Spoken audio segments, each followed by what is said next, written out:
So, okay, can you all hear me? Great, thank you very much. So let's begin the conference. Hi everyone, my name is Zsolt Kapelner. I am a member of the Social Theory Research Group here at the Institute of Political History, and I will be chair of this first panel. Now, you might have noticed that there has been a slight change in the program because Professor Christian Szydowski couldn't join us. So we had to rearrange things a little bit. So in this first panel, we'll first listen to the presentation by HAUSER from the Institute of Philosophy of the Czech Academy of Sciences, and then we will have a presentation by Paul Stubbs from the University of Zagreb. So each presentation will last like 20-25 minutes, and then we will have a joint Q&A afterwards. So let's begin first with Michal's presentation.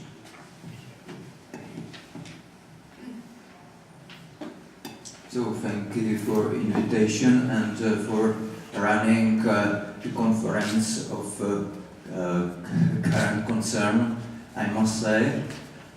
And my question is what Marx would say concerning our situation in Central and East Europe, when considering the fact that we can understand our situation as a kind of regressive avant-garde.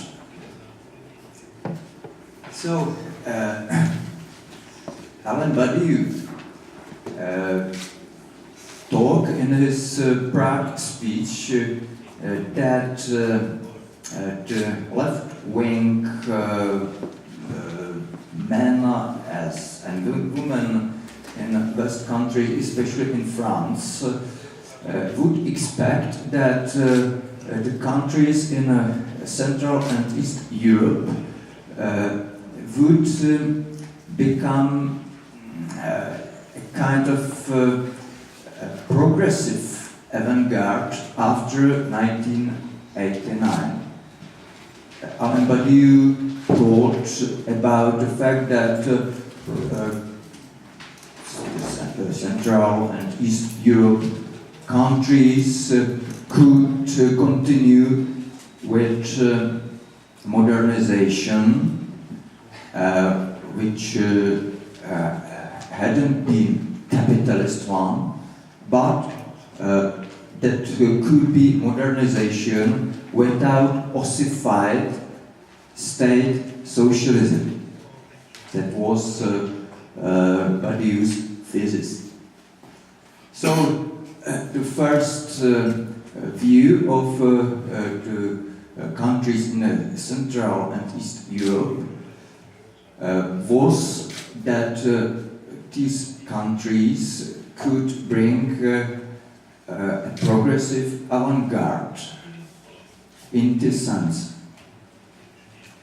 But this dream dissolved shortly after 1989, and it became in connection with a transformation of Central and East Europe. This transformation consisted in reconfiguration of values which were connected with these countries. Boris Budin, that is Croatian philosopher, remarked in his book The End of Post-Communism that people in Central and East Europe became children overnight who needed to be taught in liberal democracy and neoliberal economy. This is the transformation of how West countries understood countries in Central and East Europe. And a special paradigm developed that was called the paradigm of transition, which was connected with a research field called transitology. The concept of transition consisted in the fact that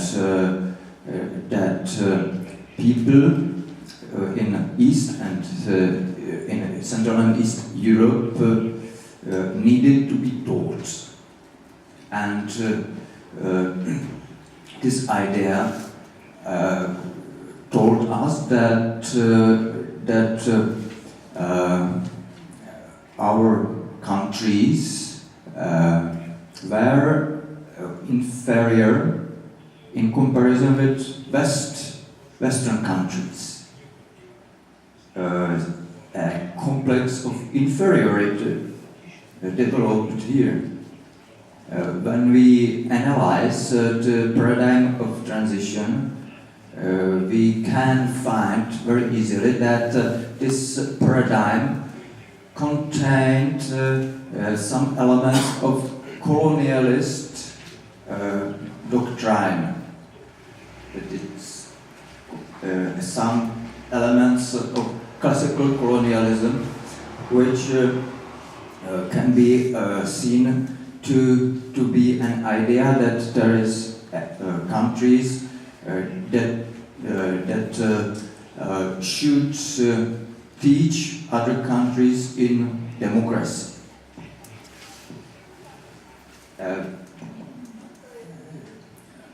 A liberal elite in Central and East Europe, that were politicians, journalists, theoreticians, adopted the paradigm of transition, which was connected with the feeling of inferiority. And to keep this paradigm, that means to cut off the tradition and heritage of emancipatory struggles and movements in the countries.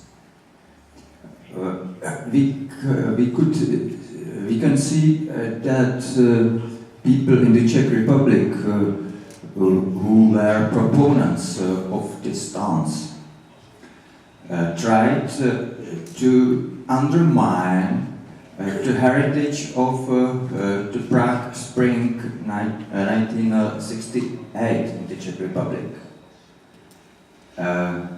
This heritage became something awful and dreadful. We should get rid of the heritage. That was a new paradigm connected with liberal elite in the Czech Republic. This paradigm with undermining the emancipatory heritage of our countries led to a paradoxical result.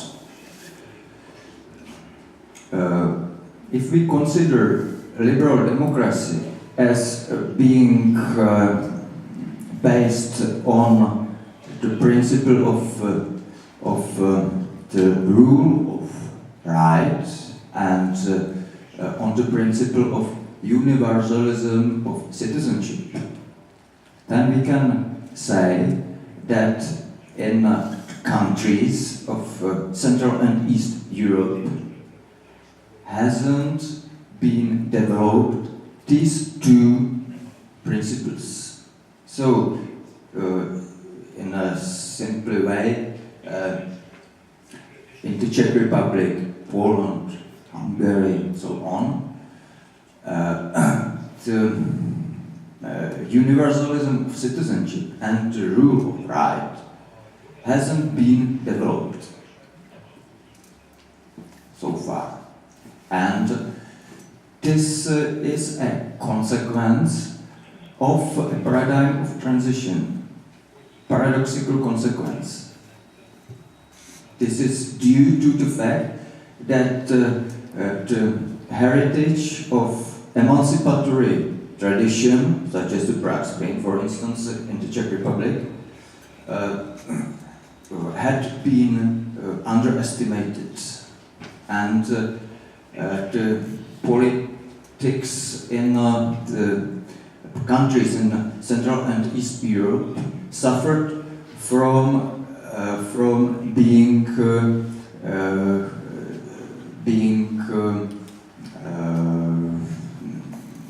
underdeveloped in the context of universalism of citizenship.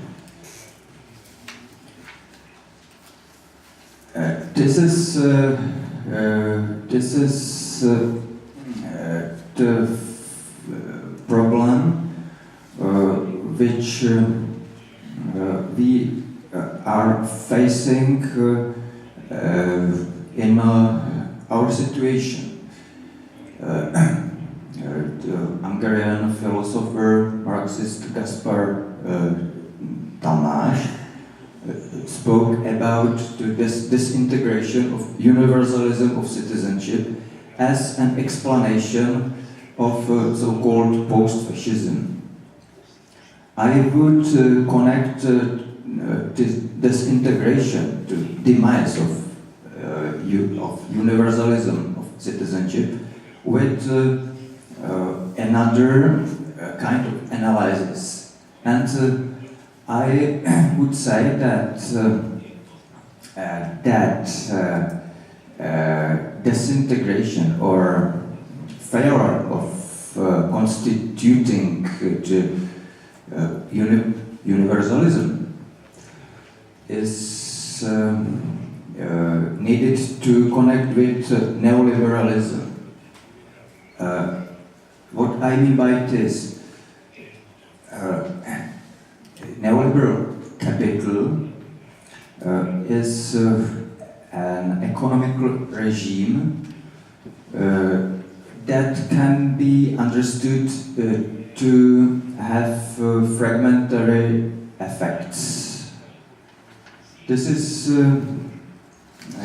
the analysis that can be found in Marx. According to Marx, to exchange value causes the social fragmentation, because the exchange value sets in motion the circulation of capital that restlessly and perpetually seeks new ways to garner profits. And David Harvey and other neo-Marxist sociologists claim that neoliberalism represents a kind of intensified capitalism in the respect of exchange value and the fragmentary effects. So neoliberalism is capitalism which intensified fragmentation of society. And we know that this fragmentation is accompanied with anti-social economic politics, with anti-social measures and so on. My explanation of the fact that Central and East Europe can be understood to be regressive avant-garde is that in these countries didn't develop universalism of citizenship connected with the rule of right, and this universalism of citizenship could be seen as an obstacle to neoliberal development with fragmentary tendency, fragmentary effects and antisocial politics. Universalism of citizenship is the politics that stresses the rights of each citizen without respect to his or her class position or race or belonging to a minority. This is politics of citizenship. That is universalism that should be applied to every human being. And neoliberal capitalism led to disintegration of this universalism into West, but in the Central and East Europe, neoliberal capitalism had not faced universalism of citizenship and the rule of right. And this is explanation of the fact that fragmentation and antisocial politics developed in Central and East Europe ahead of the same process in the West countries. New populism and social conservative government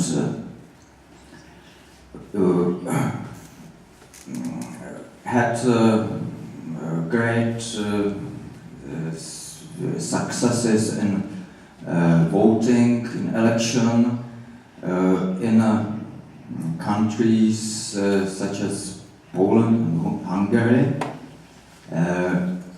Before the successes of West, of populist movement in West Europe. For instance, the party Law and Justice in Poland had the first victory in election in 2005, and they achieved a landslide victory in 2015. Here in Hungary, as you know very well, Orbán gained the election in 2010 and formed a strong government. While the first purely populist government in West countries was formed as late as in this year, that is Italian government, which can be called the purely populist one. With the government in Austria can be a mixed form of populism. And we see that that populism in East and in Central and East Europe came out in advance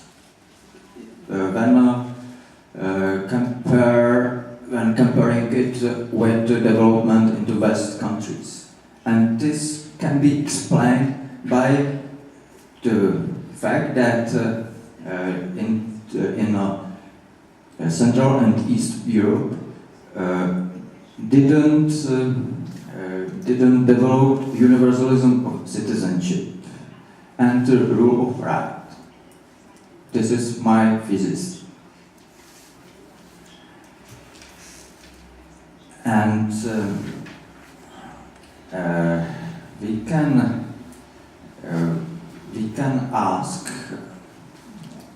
a question that is a question of current concern. We can say that this is a question concerning future of the left. It's the question whether regressive avant-garde, which appeared here in Central and East Europe, could turn into progressive avant-garde in some time. This is a question which cannot be answered right now, but we can develop some prerequisites and assumption concerning of possibility of this turn into progressive avant-garde in Central and East Europe. According to me, the first prerequisite is to abandon the paradigm of transition, because the transition, as I tried to demonstrate, was the thing that caused that universalism of citizenship paradoxically didn't come into existence in Central and East Europe. And that was due to the fact that an interruption as regards the emancipatory tradition took place in our countries. So it follows that a chance is that we can resume the interrupted emancipatory tradition, such as the Prague Spring in the Czech Republic, and to develop impulses that come from the Prague Spring. I speak from the perspective of the Czech Republic.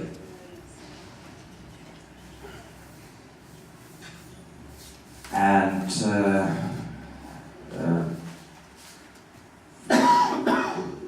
the second prerequisite could be that the left-wing movements and circles, I don't know, parties, could get rid of liberal democratic fundamentalism. It was an idea that liberal democratic institutions represent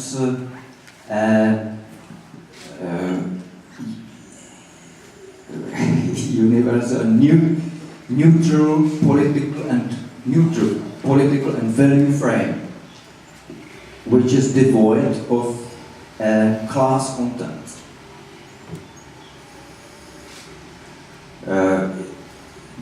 In the 90s and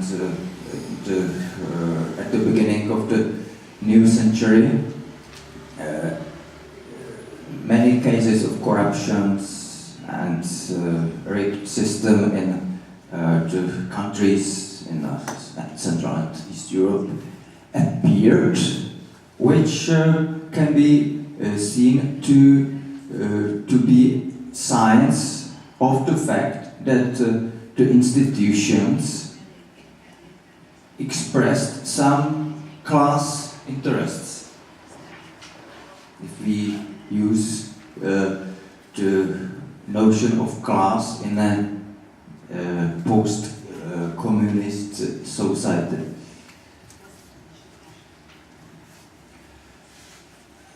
So, the turn to progressive avant-garde could